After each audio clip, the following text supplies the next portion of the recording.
how about Marcus Morris? I think we both actually had him like in that 26th spot. I think I actually had him 25th, or I might have just moved him down last minute, and same with yourself. A guy who pretty much put up 20 per game for most of last year, and he misses our list. How do you think that happens? Because again, I think in a small forward list, we're going to see 20 points per game. That could seem very Great. high. Very, very high, right? Um, well, I think it's just his second half.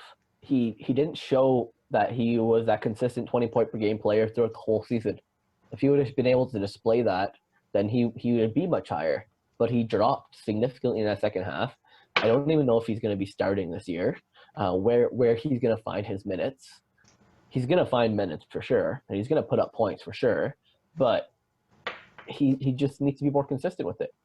Yeah, and I think you hit it on the nail there with the second half of the season. I would say is more reminiscent to who Marcus Morris has been throughout his career. Where even in Boston, again, he had the ball a lot, he got the ball a lot, he shot a lot of threes, and he was never the top scorer. And I mean, that's for a reason where he's more so like a 14, kind of maybe 15 point per game guy, and he's like just almost like a role player, good six man, maybe your fourth option kind of thing.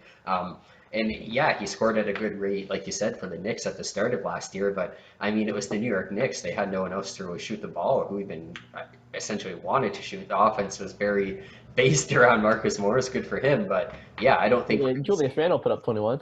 Yeah, and again, we'll see him later on this list too. But yeah, for me, Marcus Morris is just a guy who, other than kind of shooting the mid range and being able to stretch the floor, doesn't have that much value to his game. And yeah, he's a good player if you have him, and especially if you have him on your bench. But as a top 3 or 4 guy, I just don't see his purpose really.